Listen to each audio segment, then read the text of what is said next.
지난 10일 설 명절 당일 한 50대 여성이 딸을 차에 태우곤 급하게 출발하는데요. 그런데 차선 반대편에서 한 차량이 돌진해 왔습니다. 역주행까지 해선 여성이 탄 차를 들이받아 버리는데요. 그런데 가해 차량에서 내린 사람, 바로 여성의 남편이었습니다. 급기야 남편은 한 손에 야구 방망이까지 들고 아내가 탄 차를 부수기 시작했는데요. 대체 이 가족에겐 무슨 일이 있었던 걸까요? 자, 사망 가족께서 직접 제보해 주신 사건인데 이자연 기자가 직접 취재했죠? 네, 일단 제보자는 30대 남성이고요. 그 가정사가 사연이 많긴 합니다. 그런데 일단 최근에 그 어머니가 아버지의 외도 사실을 알게 됩니다. 일단 그 상대방, 그러니까 아버지의 내연녀도 이 사실을 인정했다고 전해지고 있습니다. 하지만 여기에 대해서 아버지는 난 모른다, 기억 안 난다 이렇게 잡아떼고 있는 상황입니다. 이런 상황 속에서 이 제보자의 아버지는 전과도 사실 있는 인물이고요. 평소에도 가정폭력을 일삼아 왔습니다. 이제는 하다하다 외도까지 저지른 상황이기 때문에 이 제보자의 어머니는 이때 이미 이혼을 좀 결심했다고 합니다. 그리고 얼마 안 가서 지난 10일입니다. 설 명절 당일이었는데요. 이날 그 아버지랑 고등학교 졸업을 앞둔 갓 20살 난 이 여동생이 있습니다. 둘만 집에 있었는데 그 당시 아버지가 뭐 어떤 일로 기분이 상해서 욕설을 하면서 이 동생에게 소리를 지르고 다소 위협을 하는 일이 있었던 겁니다. 여동생이 충격받고 또 공포에 질려서 당시 일하고 있던 어머니에게 이 사실을 알렸고 이 어머니는 화가 나서 바로 이 남편의 개인 사무실로 찾아갔고요. 이 일을 따지면서 외도 문제도 꺼내고 결국 이혼을 요구하게 됩니다. 자, 들으신 것처럼 불륜의 가정폭력, 더군다나 딸을 막 위협했으니 그 아내, 엄마가 직접 가가지고 이혼을 요구한 건데, 자, 그런데 그 이후에 정말 더 충격적인 일이 벌어졌다는 거 아닙니까? 네, 그렇습니다. 미안하다, 잘못했다 해야 되는 판에서 도리어 내가 이혼을 원한다. 그리고 그 상간녀에게도 책임을 묻겠다라고 남편한테 딱 얘기를 한 거예요. 그랬더니 물건을 다 던지고 이 아내를 폭행하려고 아이고야. 막 덤벼들었습니다. 그러니까 어머니께서는 폭행이 시작되니까 맨발로 이제 도망을 나오셨어요. 그래서 이제 곧장 집으로 달려가서 딸을 차에 태우고 그다음에 이제 남편이 와서 또 폭행을 할 것 같으니까 도망을 갔거든요. 예. 근데 차를 타고 도망을 가는 걸 저쪽에서 또 차를 타고 오던 남편이 본 거예요. 그런데 보자마자 역주행을 하면서 이 어머니, 지금 이게 남편 차입니다. 저희가 블랙작스가 지금 남편 차에서 보는 거니까 이렇게 역주행을 해가지고 저렇게 어머니 차를 갖다 박은 거예요. 자, 지금 저 모닝 경차가 모녀가 탄 차. 그렇습니다. 그리고 지금 저희가 블랙박스로 같이 가고 있는 이 차가 그 아버지, 폭력적인 아버지의 차인데 지금 이 각도를 보면 그냥 정면으로 충돌하고 있어요. 근데 어머니께서 왼쪽, 그러니까 오른쪽으로 핸들을 꺾죠. 딸을 보호한 겁니다. 딸이 조수석에 있었어요. 이 딸이 아직 미성년자, 고등학교 3학년이거든요. 근데 아들은 딸이 있든지 뭐 아내가 있든지 상관없이 그냥 직진해가지고 정면으로 가서 부딪힌 겁니다. 이야, 이런... 자, 그런데 문제는 말이죠. 이게 끝이 아니었습니다. 아버지란 사람의 다음 행동 체크포인트 짚어보죠. 야구 방망이라니 이게 무슨 소리죠?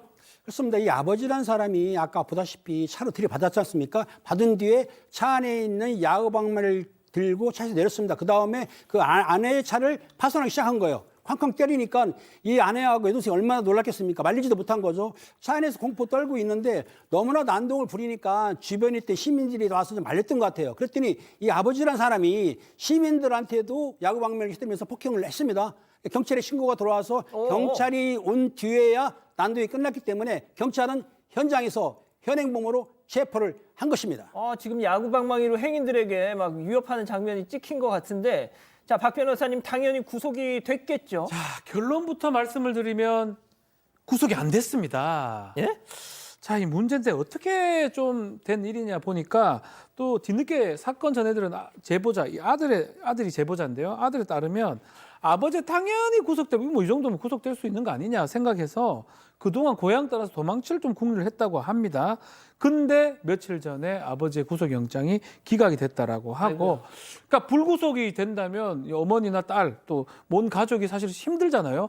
경찰서에 가서 이게 무슨 말이냐, 제발 좀 구속시켜달라, 우리 죽는다라고 얘기를 하니까 경찰이 할 수 있는 거는 신변 보호 조치는 해줄 수 있다. 접근 금지하고 전화 금지 해줄 수 있다라고 얘기를 했고요. 다만 또 전화 금지 조치는 받아들이지 않았다고 합니다. 자, 이 아버지란 사람 과거 방화 전과가 있답니다. 그 얘기를 막 환기시키면서 자기 자녀들에게 내가 니들 불질러서 죽여버린다. 이런 협박을 했었다는데요. 이 제보자 아들 불구속 결정이 난 후 아버지가 있는 유치장을 직접 찾아갔다는 겁니다. 어떤 이야기를 나누는지 직접 들어보시죠. 불구속 결정 났을 때 마지막으로 면회 가봤어요, 시장에.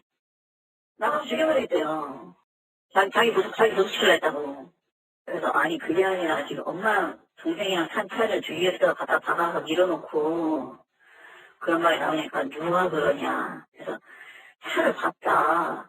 난 그런 적 없다. CC도 봤다. 이명만 와서 막았다. 아니 몇 개 해가지고 가다 박는 거 내가 봤다. 몇 개는 왜 했냐. 차 세우려 했다. 그래 그럼 바꾸라고 야구하면 왜 휘둘렀냐. 난 그런 적 없다. 잡았다는 거야. 아니 영상이 버젓이는데 그게 아니라고요? 그렇죠. 블랙박스 영상만 있는 게 아니라 뭐 CCTV 영상도 있고요. 다각도로 있습니다. 그런데 이렇게 증거가 있지만 어쨌든 혐의를 부인하고 있는 겁니다. 그래서 이 제보자가 아들이 엄마 차 박는 CCTV 다 봤다 이렇게 얘기를 했더니 아니다. 너네 엄마가 와서 내 차를 박은 거다 거짓말을 하고요. 그래서 아들이 아니 그럼 역주행은 왜 한 거냐 물어보니까 차를 세우려고 했다고 대답을 합니다.